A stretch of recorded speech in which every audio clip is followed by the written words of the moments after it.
Hello les amis, bienvenue dans cette nouvelle vidéo. Aujourd'hui c'est une FAQ sur le mariage. Il y aura 3 vidéos en tout sur le mariage sur cette chaîne YouTube. Enfin 4, vous avez vu la vidéo de notre mariage, vous avez regardé notre témoignage de mariage et les commentaires sont juste incroyables. Vos messages nous touchent énormément. Il y a aujourd'hui cette FAQ sur le mariage. Je vais répondre à quelques questions que vous m'avez posées, notamment sur Instagram. Vous avez été nombreux à vous poser ces questions-là. Et il y aura une dernière vidéo où je tournerai avec mon mari.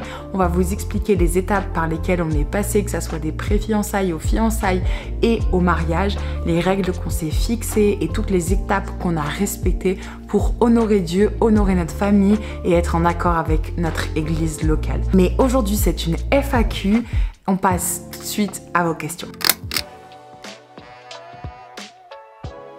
La première question concerne le budget. Vous avez été nombreux à savoir combien notre mariage nous avait coûté. On est sur un budget à environ 20 000 €. Donc on a fait ça en extérieur dans un domaine. On a fait appel à un traiteur pour le vin d'honneur et pour la soirée. On a pris un groupe de musique Gospel Émotion. J'ai fait appel aussi à une wedding planner. Je vous mets tous les arrobases à chaque fois en dessous de moi. J'ai eu des fleurs fraîches donc pour mon arche de mariage. Il y en avait aussi sur les chaises pour la cérémonie et il y en avait sur mes tables de la réception du soir, plus un bouquet et quelque chose pour Josnar. Et donc tout ça, le mariage en tant que tel, il nous a coûté environ 20 000 € parce que en ce moment il y a la hausse des prix due à l'inflation, etc. Et donc on a essayé de rabaisser les coûts au maximum. J'ai fait plein de décorations maison, mais les choses ont un coût et c'est comme ça. Au sujet des prestataires, je vous mets toute la liste ici qui s'affiche, tous ceux que je recommande de travailler avec eux. J'ai eu une wedding planner qui était incroyable, qui a géré mon mariage, je l'avais pris en coordination jour J. Si vous vous aspirez à vous marier ou que vous allez vous marier, sachez qu'une wedding planner c'est vraiment le basique des basiques des basiques. Un mariage, si vous voulez qu'il se passe correctement, si vous voulez que vos invités ne fassent pas grand chose à votre mariage, mais qu'ils profitent simplement de votre mariage et de votre présence avec votre mari, il vous faut une wedding planner. Au niveau du financement, beaucoup nous ont demandé comment on avait financé notre mariage parce que c'est vrai que moi j'ai 25 ans, Josnar il a 26 ans. Déjà on avait des économies de côté parce que on est des personnes qui font attention à leur argent, dans le sens on ne le gaspille pas inutilement. On a aussi eu des apports qui nous ont permis de financer ce mariage là. Donc grosso modo on s'en est plutôt bien sorti. Notre famille, notamment mes parents, nous ont beaucoup aidés aussi et ont contribué à ce mariage, ce qui fait que les 20 000 €, on les a vite atteints. De par nous, notre économie, les économies qu'on faisait chaque mois, on s'est vraiment serré la ceinture et du reste que je viens de citer. Il y a une question qui me dit: qu'as-tu ressenti le fait que 2 nations différentes se marient et 2 races différentes? Honnêtement, c'est ce que j'avais expliqué dans un de mes posts Instagram, c'est que mon mari, je ne le vois pas en tant que race ou en tant que couleur différente, mais je le vois comme étant congolais. J'aime le Congo parce que c'est la nationalité de mon mari. Mon mari vient du Congo, il est seulement venu lorsqu'il avait 18 ans pour ses études. Et on se voit pas au travers d'une couleur de peau ou d'une race, mais on se voit au travers premièrement d'être enfant de Dieu, ensuite mari et femme, et surtout on a plaisir à s'échanger nos cultures. J'aime le Congo, j'aime le continent africain, j'aime les cultures africaines, il aime la France, il aime les cultures européennes. Tout ça en fait fait que ça crée un équilibre vraiment incroyable dans un couple parce que vous êtes dans une démarche d'échange et non de manger la culture de l'autre. Comme avec mon mari, on a exactement la même pensée sur ça, il n'y a aucun problème pour nous, pour nos familles ou pour quoi que ce soit, qu'en fait on soit différent dans notre culture et dans notre couleur de peau. Et justement on trouve que c'est une fierté, on trouve que Dieu aime la mixité, on trouve que Dieu aime quand les choses elles sont différentes parce que Dieu travaille avec la différence et on en fait une force extrême plutôt qu'une faiblesse. Il y a une question qui nous demande comment on s'est préparé spirituellement. Premièrement, on avait des temps établis dans la prière ensemble. On priait Au début de notre relation, avant d'être fiancés, on priait tous les lundis ensemble. Et après, quand on a été fiancés, parce que les combats se sont accélérés, vous savez, le diable vraiment combat le mariage, surtout le mariage de deux destinées que Dieu a unis. Du coup, on priait le lundi, le mercredi ensemble, donc tous les matins. Et ensuite, dès qu'on avait un sujet, dès qu'on faisait face à une difficulté, dès qu'il y avait quelque chose, on priait. Ça, c'était pour la partie prière. Après, il y avait tout le suivi qu'on a eu avec des pasteurs qui sont recommandés par notre église, qui nous ont fait des cours sur le mariage. On a eu 8 cours en tout. On a aussi un couple qu'on aime énormément, qui sont mariés depuis quelques années et qui sont jeunes aussi et qui nous conseillent. C'est Audrey et Peter, c'est vraiment un couple qu'on aime et qu'on chérit. Et après, mon mari a eu beaucoup de rendez-vous avec mon pasteur pour prier, pour travailler sur des blessures, des choses sur lesquelles il devait guérir. Faut comprendre que mon mari, il est plus du tout le même homme que lorsqu'il était quand on s'est rencontrés. Il a énormément été transformé par le Seigneur pendant ce temps de fiançailles. C'est pour ça que c'est important de laisser quand même quelques mois, un temps conséquent avant de se marier, parce que Dieu a véritablement opéré chirurgicalement dans son âme mon mari afin qu'il puisse rentrer dans un mariage glorieux. Et il a fait pareil pour moi, où il y avait des choses, notamment sur mon physique, sur mon passé, avec lesquelles j'avais du mal, avec lesquelles je combattais, et il les a guéris avant notre mariage. La prière, les rendez-vous pastoraux et les gens qui nous ont entourés avec les enseignements de la Bible ont fait qu'on a eu une super préparation spirituelle avant notre mariage. Je n'ai pas été stressée une seule fois avant dans la préparation. J'ai juste eu à un moment donné dû prendre vraiment autorité dans la prière parce que j'avais des petits soucis avec mon traiteur qui avait du mal à me répondre, etc. Donc j'ai vraiment appelé ma mère dans la foi, je lui ai expliqué les choses et on a prié, déclaré et voulu renoncer, refuser le stress. Mais le jour J, j'ai versé une petite larme d'une angoisse qui m'est montée, c'est parce que mon pasteur était en retard. Et donc du coup je me suis dit, mais où est mon pasteur? Qu'est-ce que fait mon pasteur? J'ai besoin de lui là, la cérémonie doit commencer grâce à lui. Et donc du coup ça m'a fait un petit peu monter les larmes, mais autrement ni stress. Le jour J, lorsque les filles, ma coiffeuse maquilleuse, elle m'a préparé, il y avait de la joie, on mettait les louanges, on a été vraiment dans la joie à chaque instant et c'était merveilleux de pouvoir vivre un mariage sans stress. En fait, faut comprendre que la préparation au mariage et le jour du mariage, ça fait ressortir votre caractère le plus profond, on va dire. Donc les personnes qui sont stressées de base dans la vie, elles vont être encore plus stressées. Mais moi, comme de base, le stress est un moteur et qu'il me fait travailler, il me fait avancer et que je suis pas quelqu'un qui se stresse ou qui s'angoisse. On n'a pas eu de grosses colères avec mon mari ou de disputes. On a vraiment été dans le partage, dans l'échange, dans la prière. Et du coup, ça fait qu'on a aimé cette préparation au mariage. On avait hâte de se marier, mais c'était agréable de préparer ce mariage. Premièrement, c'était de ne rien dire jusqu'à ce qu'on soit mariés. On devait garder ce secret face aux réseaux sociaux. Donc notre église a su qu'on était ensemble 6 mois après notre relation. Et surtout, ils m'avaient déjà demandé en mariage. On a officialisé après à l'église les fiançailles. Mais autrement, l'église n'était pas au courant. Quasiment très peu de nos proches aussi étaient au courant. Et ensuite, quand on s'est préparé au mariage, on l'a pas annoncé publiquement. Quand, par exemple, il fallait aller à des représentations et qu'il y avait mon fiancé à l'époque, donc là, je disais je suis fiancée et donc les gens étaient au courant. Mais autrement, on a été très discret sur ça, que ce soit quand on n'était pas fiancés, quasiment personne ne le savait. Et après, quand on était fiancés, on est resté très discret. Et ensuite, Dieu nous a beaucoup parlé, nous a beaucoup fortifié dans notre mariage, nous a dit qu'il y aurait sa présence. On s'est demandé, on s'est posé la question, est-ce qu'il faut qu'on fasse quelque chose de particulier, genre quelque chose où on évangéliserait ou autre. Et en fait, il y avait juste besoin de la présence de Dieu. On n'a pas fait des grands discours concernant une possible évangélisation parce que on ressentait que c'était pas le jour en fait, que Dieu ne voulait pas que ça soit le jour comme ça. Il voulait qu'au travers de petites choses, au travers de nos discours, au travers de notre amour, de la manière dont on manifestait notre amour, et manifester sa gloire. Et ça a été le cas. Tout le monde a été très touché de voir à quel point il y avait beaucoup d'amour, beaucoup de joie à ce mariage et beaucoup de paix entre nous deux. Les directives du Seigneur, elles étaient plutôt fortifiantes, où le Seigneur nous fortifiait, il nous disait qu'il serait là pour nous. Avec mon mari, on s'est mis ensemble en mai 2022. Il m'a demandé en mariage en décembre 2022 parce que mon pasteur l'a freiné en lui disant il faut que tu laisses un petit peu de temps, parce que pour lui il était tellement convaincu que même 2 mois après il aurait pu me demander en mariage. Et ensuite on s'est mariés en septembre 2023. Donc il y a eu environ 1 an et demi de la première fois qu'on s'est mis ensemble à notre mariage. Bah c'est très clair, hein, on se met des règles. Il y a des règles très simples, tu dors pas chez l'un chez l'autre. Quand vous voyez, au maximum, voyez-vous pas dans des lieux clos.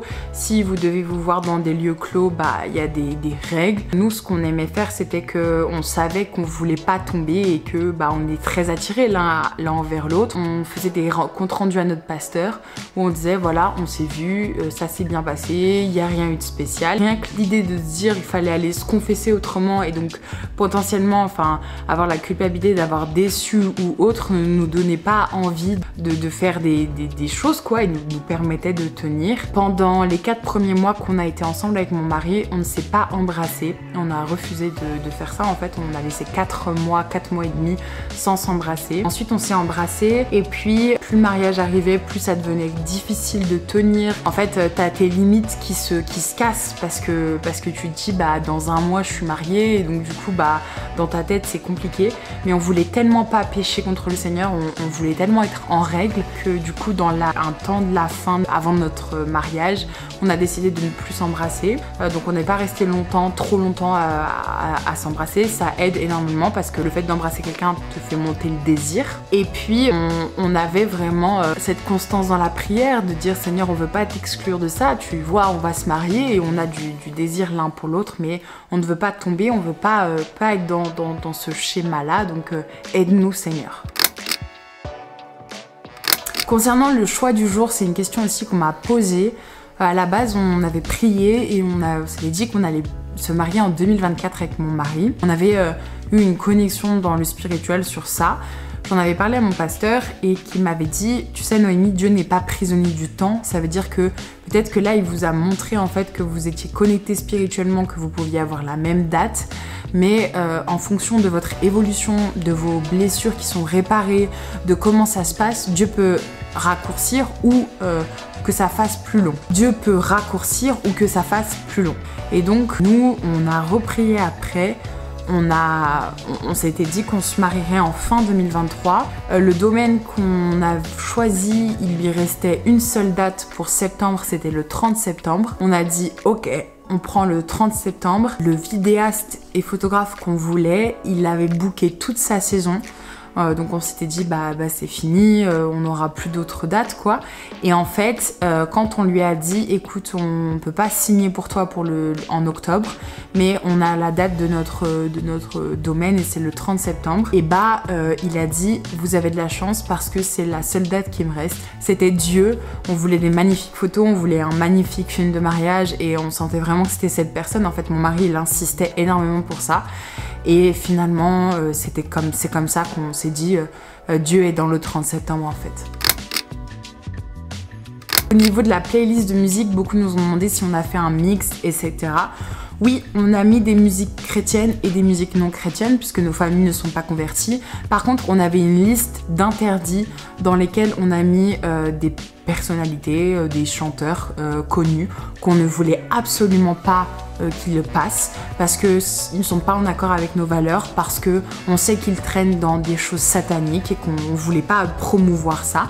Donc il y avait une liste d'interdits qu'on a fait au DJ en lui disant on est ok pour que tu passes de la musique qui n'était pas chrétienne, mais par contre ces artistes-là, ils ne seront pas à notre soirée. Et donc le DJ était là en mode vous êtes sûr et tout. Oui, on est sûr qu'on ne veut pas ça. Et donc en fait, comme mon mari est congolais, il y avait un mix de tout. Il a fait un truc super. Enfin, il y avait à la fois des musiques françaises, un peu des années 80, etc. Et à la fois il y avait du Congo. Et il y avait dans tout ça plein de musique chrétienne. Franchement, c'était quelque chose d'incroyable. Concernant ma déclaration, mes vœux, je me suis juste posée, vous savez que j'aime énormément écrire, donc je me suis posée, j'ai écrit, Et j'ai dit Seigneur, qu'est-ce que tu veux que je dise? Comment toucher le cœur des gens, mais surtout toucher le cœur de mon mari. Et donc j'ai commencé à écrire ces vœux et ils étaient vraiment beaux. Beaucoup de personnes sont venues nous voir et nous ont dit une des choses que je retiens dans votre mariage, c'est vos vœux. Vous avez fait des magnifiques vœux, des choses très touchantes, des paroles très touchantes. Et donc du coup on était super contents parce qu'on voyait la main de Dieu aussi dans ces vœux. Comment s'est sentie ma famille? Ma famille, ils étaient super contents d'être là. J'ai revu des personnes que j'avais pas vues depuis des années, mes cousins, cousines. C'était inexplicable, les mariages. Il y a vraiment quelque chose de spirituel dans les mariages. Notre wedding planner, elle nous a fait ce beau compliment de dire j'ai découvert le sens du mot mariage avec votre mariage. Parce que c'est vraiment un vrai mariage, quoi. On ne se connaît pas, on n'a rien vécu de marital ensemble avant le mariage. Et là, c'est une nouvelle vie qui s'ouvre. Et puis, il y avait vraiment la présence de Dieu incroyable. Donc ma famille était contente, la famille de mon mari était aussi content, on a eu que des retours positifs. Et ce qui était vraiment beau, c'était de voir autant de gens qui sont là dans la joie et simplement pour partager quelque chose avec nous pour ce jour J. Franchement, c'était incroyable. Quelqu'un m'a demandé si le jour J je pensais à l'après-mariage. Non, le jour J tu penses pas à l'après-mariage. T'es là, t'es trop heureux, c'est quelque chose de nouveau. Déjà t'es avec des gens que tu aimes, t'es avec ta famille, etc. Puis surtout t'es avec ton mari à côté. T'as juste envie d'adorer Dieu. Tu penses pas à après, à ce qui va se passer, mais t'es juste... Enfin moi personnellement j'étais juste... Je voulais profiter de ce moment. On m'avait tout le monde m'avait dit tu vas voir ça va passer super vite et c'est vrai, ça passe super vite. Après le lendemain t'as juste une envie, c'est que ça se refasse et que ça se refasse et que ça se refasse. Donc très honnêtement non, mais juste on pense au jour J et au mariage. Depuis toute petite, dans les dessins animés ou autres, il y a toujours cette robe de princesse qui vient avec cette mariée, cette grande robe et ce long voile et j'ai toujours trouvé ça magnifique. J'avais envie de respirer la sainteté, j'avais envie d'être dans la pudeur aussi concernant ma robe de mariage et surtout, voilà, j'avais envie que ça fasse princesse parce que mon mari vient épouser une princesse de Dieu, une princesse de l'Éternel et donc du coup, le choix de la robe, il a été assez facile. Au sujet de la décoration, j'ai fait tout du made in maison. Donc les petites cartes, je les ai fait moi-même, je les ai designées. J'avais mis à chaque table un nom de Dieu et derrière j'avais mis une carte évangélisant selon le nom de Dieu. Donc ça pouvait être l'amour, Elohim, le Dieu créateur, etc. Et les menus, je les ai fait moi-même. Les cartes d'invitation, je les ai fait moi-même. Puis après, j'ai chopé à droite, à gauche sur AliExpress, à Ikea, etc. Des petites bougies. J'avais vraiment fait un petit peu un tableau Pinterest de ce que je voulais. Mais le plus gros de ma décoration, c'était des fleurs fraîches. On a mis le budget dans ça parce que le lieu était déjà vraiment très beau et on voulait le décorer de cette manière avec des fleurs et c'était super sympa. Franchement, le rendu était super sympa. À notre table, il y avait des grosses bougies dans des gros pots en verre avec un centre de table tout en gypsophile. On a vraiment aimé. En termes d'organisation propre, moi j'avais fait un Notion où j'avais marqué mon budget, combien on mettait par mois de côté, mes prestataires, combien je leur avais versé, combien il les restait, qu'est-ce qui me manquait, enfin vraiment j'avais tout détaillé. Pour le jour J, j'avais détaillé les besoins de Josnar, mes besoins, cause d'urgence, etc. À quelle heure chaque prestataire venait. Mais mon gros planning de la journée, c'était ma wedding planner qui s'en est chargée. Elle a géré tous mes prestataires. Enfin vraiment, quand je vous dis qu'une wedding planner c'est indispensable dans un mariage, c'est que c'est indispensable. Ça coûte environ 1500 €, une wedding planner pour une coordination jour J. Vous faites des rendez-vous avant, elle suit que vous êtes bien en ordre sur votre mariage, que vous avancez bien. Et c'est incroyable. Je crois que j'ai fait le plus gros de toutes vos questions concernant mon mariage. Le mot de la fin, ça serait de dire que un mariage ne doit pas être quelque chose de stressant. Vous devez aussi prendre autorité dans la prière. Vos familles, parce que nous on a eu des familles incroyables, Dieu était tellement au contrôle. J'ai des beaux-parents que j'aime de tout mon cœur. Mes parents aiment mon mari de tout leur cœur. Véritablement, il n'y a pas eu de quelqu'un qui voulait mettre son nez dans quoi que ce soit.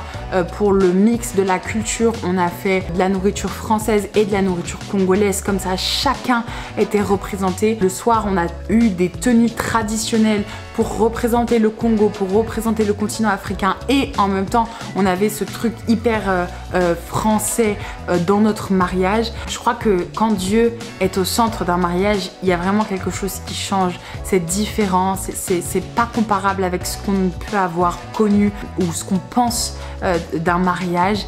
Et surtout, soyez dans le temps de Dieu. Comme on l'a raconté dans notre témoignage, mon mari, il savait que j'étais sa femme, mais c'était 2 ans auparavant. C'est seulement 2 ans après que le Seigneur est venu me parler dans mon cœur et me dire que finalement, Josnar était mon mari. Après des mois et des mois où j'ai pleuré sur mon ancienne relation, où j'ai dû renoncer aussi au plan que j'avais fait de me marier avec mon premier amour. Enfin, pour ceux qui ont vu, qui ont pu voir la vidéo où j'expliquais ce par quoi j'étais passée, véritablement, Dieu est fidèle.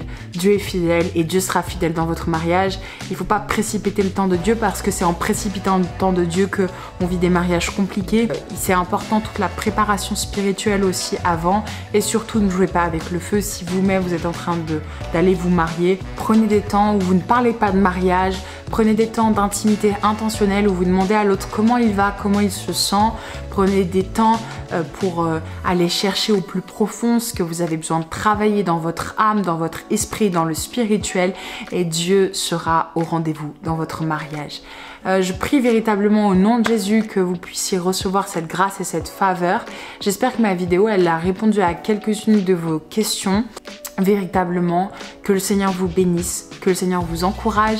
Peut-être que vous êtes dans la préparation au mariage, attendez encore votre mari ou votre femme, et je prie que le Seigneur envoie en son temps la personne qui vous est réservée. Vous allez voir, c'est une aventure merveilleuse. Le mariage, c'est merveilleux, ça passe très très vite le jour J, et après, c'est quelque chose de très beau. Soyez bénis, soyez encouragés et soyez fortifiés. À la semaine prochaine.